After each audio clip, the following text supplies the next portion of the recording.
वैदिक पर्सपेक्टिव के इस YouTube चैनल को सब्सक्राइब करें, वीडियो को लाइक व शेयर करें। ओम क्व त्रिचक्र त्रिव्रतः रथस्य क्व त्रयः बन्धुरः ये सनीडाः कदा योगः वाजिनः राशुभस्य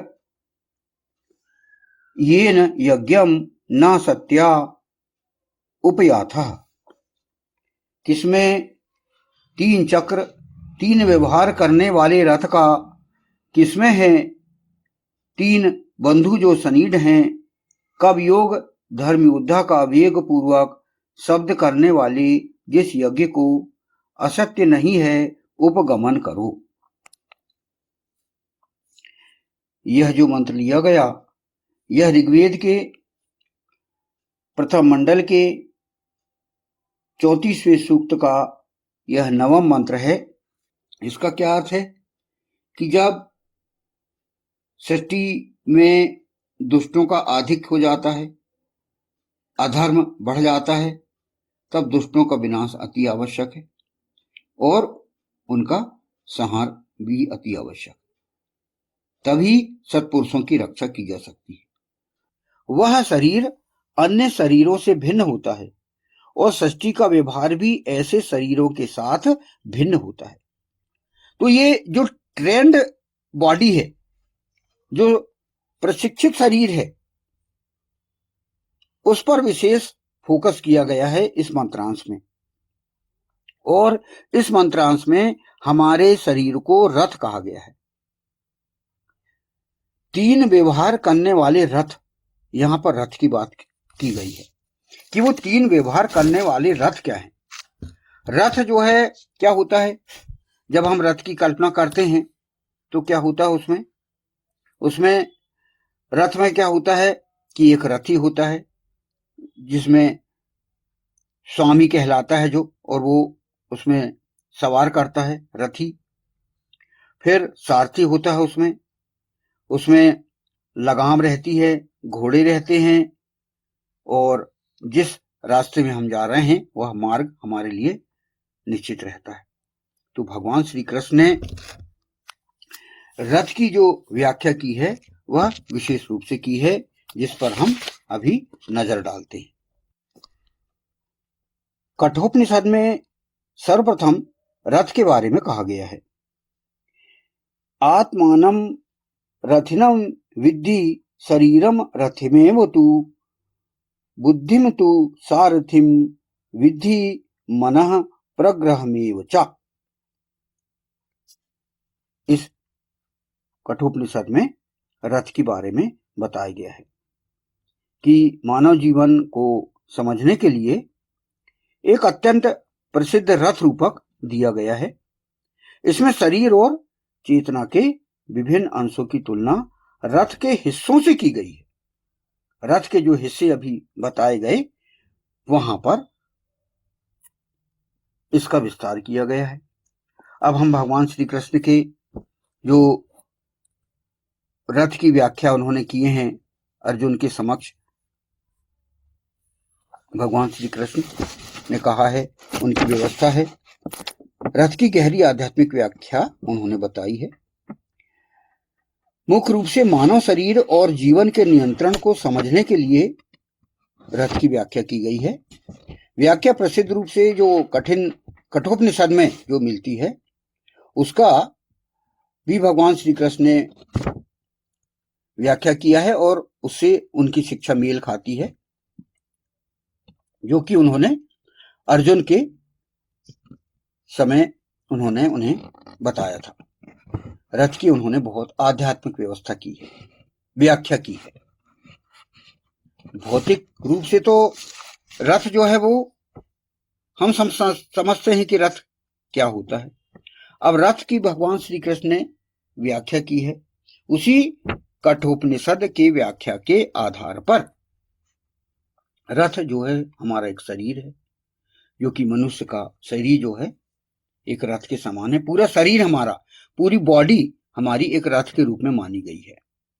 एक उपमा दी गई है और उसे भगवान श्री कृष्ण ने अर्जुन को समझाया है कि हमारा शरीर जो है पूरी तरह से रथ है, रथ रूपी शरीर है हमारा। और रथी कौन है जिसमें यात्री करते हैं? वह है आत्मा।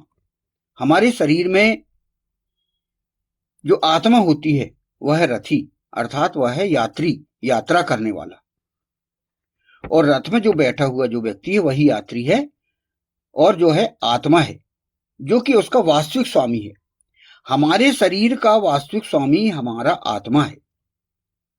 पुरुष में भी आत्मा होती है, औरत में भी आत्मा होती है, और जो जीव होते हैं उनमें आत्मा पाई जाती है।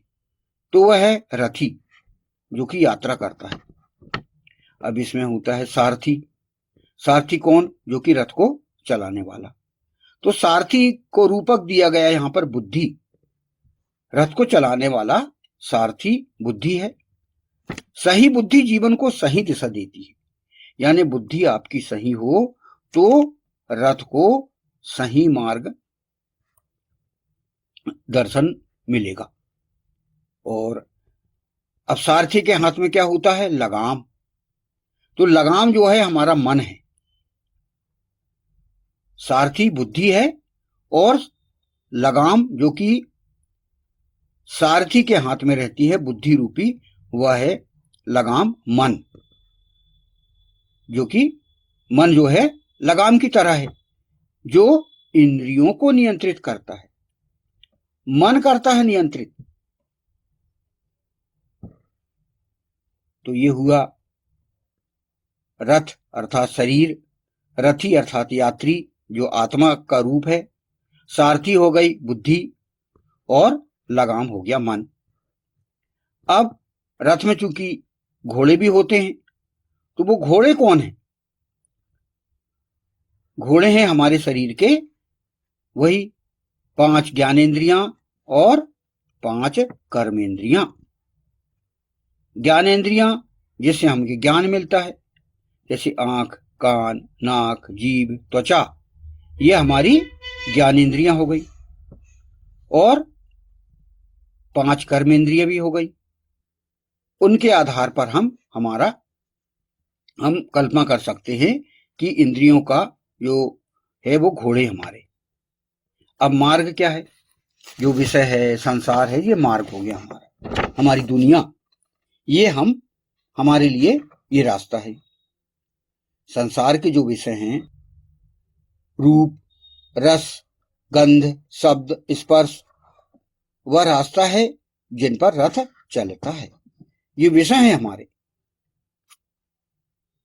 तो विषय या संसार, इस पे हम चलते हैं। तो ये मुख्य रूप से ये पार्ट हैं हमारे शरीर के, और रथ का रूप दिया गया है। तो मुख्य संदेश यहां पर क्या मिलता हमें?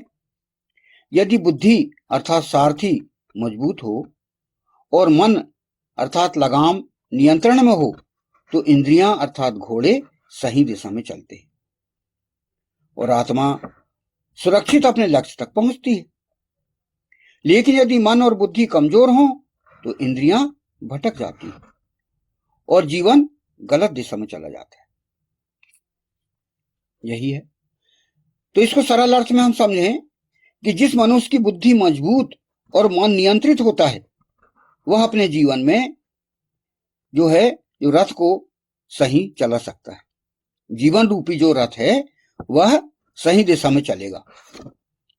तो बुद्धि को प्रेरण हमें मिलेगा स्वाध्याय से, वेद से, शास्त्रों से, नवीन ज्ञान से। और तो वही, जब तक हम प्रतिदिन स्वाध्याय ना करें, प्रतिदिन हम ध्यान ना करें, तब तक हमें मार्गदर्शन नहीं मिलेगा। तो बुद्धियों को प्रेरण जरूरी है। हर व्यक्ति के, मनुष्य है उसको, जब तक वो अपने मन और इंद्रियों को नियंत्रित नहीं करेगा, तब तक वो अपना जो रथ जो है वह मार्ग में सही नहीं चलेगा। इस दुनिया में हमें रथ चलाना है। तो रथ चलाने के लिए हमें, जब तक हमारा जो सारथी रूपी बुद्धि है उसको हम जब तक प्रेरित नहीं करेंगे, तब तक हमारा मन जो है वह कहीं भी भटकता रहेगा, लगाम छूट जाएगी और वो घोड़े जो है कहीं भी जाते रहेंगे। इसलिए कहा गया है इंद्रियों को वश में करना। अब इंद्रियों को नियंत्रित करने के भगवान श्री कृष्ण ने उपाय बताए कि हम कैसे नियंत्रित करें।